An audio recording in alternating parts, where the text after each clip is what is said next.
Good morning, good morning, good morning, good morning, good morning. It is 11:12 a.m. Eastern Standard Time, Tuesday, October 10th, year 2023. My name is Mark Kulak. We're going to do a little bit reading this morning. This is part 6 of the Cesar Milstein story from whatisbiotechnology.org. We are creating a playlist for this story. I believe this part, which is titled Into the Wider World, The Journey of Monoclonal Antibodies from Milstein's Laboratory, will not be a super long section. So my good friend John O'Loughlin has a interview today at 11 a.m. Eastern Standard Time with Harvey Schlanger. So let's just get down to business so that we are done in time. We have 45 minutes before then. The journey of, let me put the version up here. The journey of monoclonal antibodies from Cesar Milstein's laboratory. Few could imagine how fast monoclonal antibodies, which were developed originally as a tool to answer a basic research question, would travel from Cesar Milstein's laboratory around the globe. Within a matter of months of their first development, Cesar Milstein was receiving requests from scientists worldwide for access to the cells. Yet, the transfer of the monoclonal antibodies was not a smooth process, and recipients initially found the technique difficult to apply. Cesar Milstein sent cells in different forms. Some scientists were given myeloma cells or serum containing antibodies taken from immunized mice. Others received the whole hybrid cell, hybridomas, secreting monoclonal antibodies. Alternatively, a sample might be given from the medium in which the antibody-producing cells were growing, known as a supernatant, from which the cells could be isolated. Of all the cells provided, hybridomas were the easiest to send, as they were being grown all the time in cultures in flasks. Their survival, however, was dependent on quick transportation in cold conditions, which did not go below freezing. This was difficult to ensure, particularly if flasks were placed in the baggage hold of an aeroplane where temperatures were regularly freezing. Other samples needed slightly more preparation, requiring first to be taken out of liquid nitrogen and placed on dry ice. Nonetheless, these samples were slightly easier to transport as they were packed in polystyrene containers that could be placed in the baggage holds. In the early days, Cesar Milstein recorded the sending of his monoclonal antibody samples in a notebook he kept informally. Each sample was assigned a letter and number according to the type of cell line being sent. Those with the letters SP referred to cloned hybrid cells, which had been made from the fusion of a myeloma cancer cell with antibodies taken from the spleen of an immunized mouse. The original hybrid cell was labeled SP1, and all subsequent cells were given a new number as they were further generated. Samples labeled X63 referred to the myeloma cell line used to generate monoclonal antibodies in Cesar Milstein's laboratory. Samples referred to as NSI were hybrid cells developed later by Milstein and his colleagues, and PEG was the added reagent used to encourage the growth of the monoclonal antibodies. Next section is the replication struggle. One of the first researchers to whom Cesar Milstein sent a sample of some myeloma cells was G. Wilkinson, a junior pathologist at Guy's Hospital in London. These were to be used as a fusion partner for the generation of the hybrid cells to produce monoclonal antibodies. Wilkinson had learnt about the technology from Matthew Scharf, Scharff, a scientist with whom Cesar Milstein had close relations but whom he regarded as a competitor. Yet, Wilkinson reported success in establishing the myeloma cell line in his laboratory. He was unable to replicate Kohler and Milstein's technique to produce monoclonal antibodies. This was despite numerous attempts over 9 months. The correspondence between Wilkinson and Cesar Milstein reveals how hard it can be to replicate a technique before it becomes a standardized process. The letters reveal that even Milstein and his team experienced difficulties in replicating the method. Cesar Milstein's papers also show that others had similar difficulties. When Wilkinson continued to experience problems, he was advised to visit Milstein's laboratory personally in March of 1977 to learn the technique. The difficulties Wilkinson and others faced are evidence of the complexity of transferring knowledge and practice from one laboratory to another. Their experiences show how hands-on experience in the laboratory is not easily replaced by the supply of a set of ingredients and written instructions. Even after Cesar Milstein and his team made improvements to the process and cell lines, other scientists struggled to produce monoclonal antibodies. This led some to question the viability of the technique and its value for their work. Many of the difficulties encountered, however, reflected the more general complexities associated with the tissue culture, which is plagued by problems such as contamination and the difficulties in stabilizing cells. This suggests the fact that tissue culturing may be as much an art as a science. Narrator's note, this is what we talked about in the section before and before that.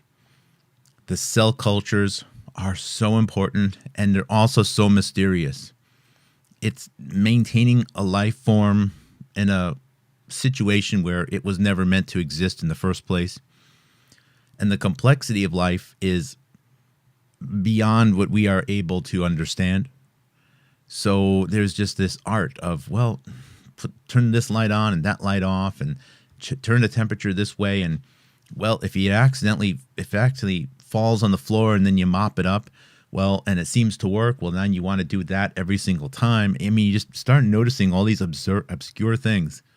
And once you get it to work, and then it stops working, and like they said in the section previous before that, they actually had to use the elevator shaft in the building for reasons which they probably didn't even know.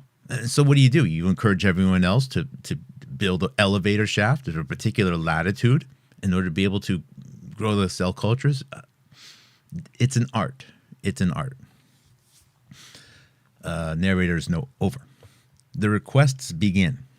The number of samples that Cesar Milstein sent out remained small in the first year.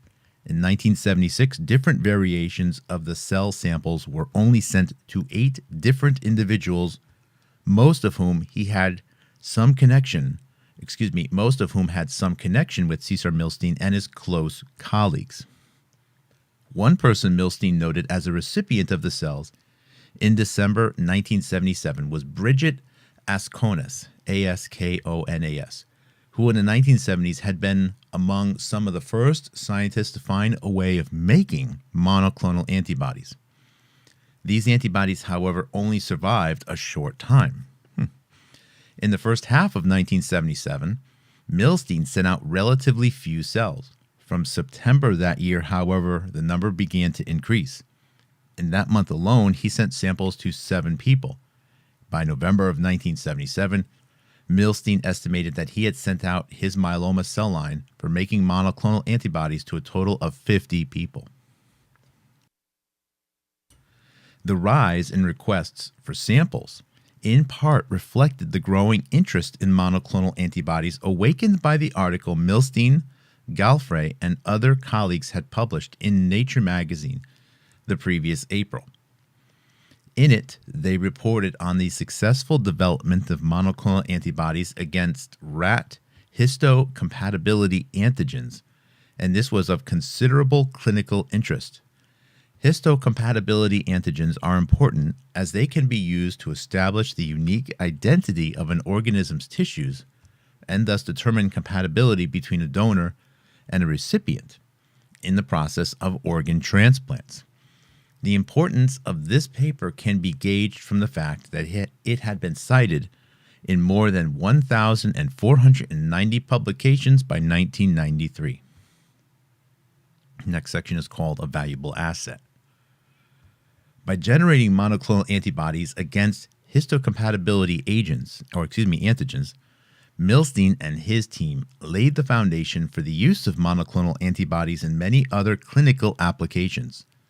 This paper generated great excitement. An article in Nature publicized the significance of its research. It was written by Ken Welsh, W-E-L-S-H, an immunologist then based at East Grinstead Hospital in Sussex in the United Kingdom, whose inspiration for penning the piece was in part stimulated by his fury at learning the NRDC refusal to seek a patent for the technology.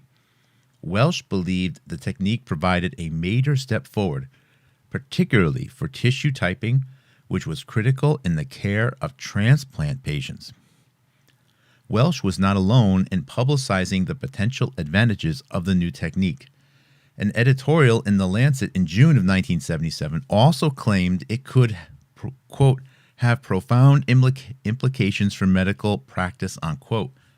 In addition to its possible uses in transplants, the editorial pointed out its potential for improving diagnostics and therapeutics. The growing enthusiasm for monoclonal antibodies in the scientific world was further reinforced by a paper published by Cesar Milstein and his colleagues in November of 1977. This was A.F. Williams, G. Galfrey, Cesar Milstein's a paper titled Analysis of Cell Surfaces by Xenogenic Myeloma Hybrid Antibodies, Differentiation Antigens of Rat Lymphocytes. November 1977. It highlighted how monoclonal antibodies could be used to identify and distinguish between different markers found on the surface of cells. By 1993, it had been cited 660 times. Milstein himself later admitted that his research in this area marked a turning point in his thinking about the potential application of monoclonal antibodies. Once scientists realized the significance of monoclonal antibodies in their work, Milstein received a flood of requests for cell samples. Those recorded in his 1977 notebook were just a few of the many vials that were now being dispatched from the Laboratory of Molecular Biology, the LMB. Demands for distribution. The way in which cells were distributed varied greatly. Some were collected in person by individual researchers in a cell suspension carried in a test tube in the pockets of individual researchers. Others were sent in parcels through postal services, on trains or aeroplanes. Inevitably, the logistics of transportation were not straightforward. Not only were there strikes to contend with, on occasion, military coups disrupted transport networks. Less dramatically, transport could break down or customs officials could hold up the process. Any delay or change in environmental conditions could jeopardize the survival of the cells that were dispatched. The growing requests for cells therefore imposed significant demands on Milstein and his staff, requiring a high degree of organization. Not only did they have to grow the cells and then package and label them, but there were also the headache of transport, which could involve numerous telexes and phone calls to transport carriers for quick pickup and delivery. Every batch of cells dispatched also had to be followed up with letters to ensure their safe arrival. On top of this, international transactions required permits to take packages through customs. All of this could take time and sometimes cause the death of the cells. Even sending samples through the post could be difficult. In providing the cells, Cesar Milstein's laboratory asked recipients to cover the cost of their transport.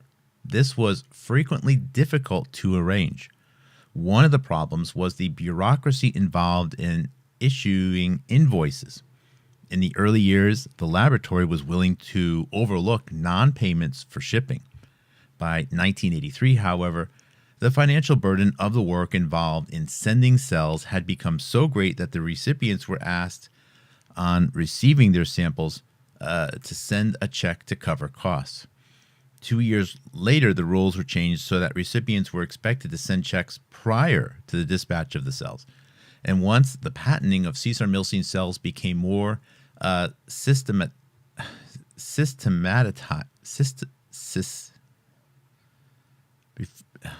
systematized, I never really used the word in that particular context. The process for sending out cells became much more bureaucratic.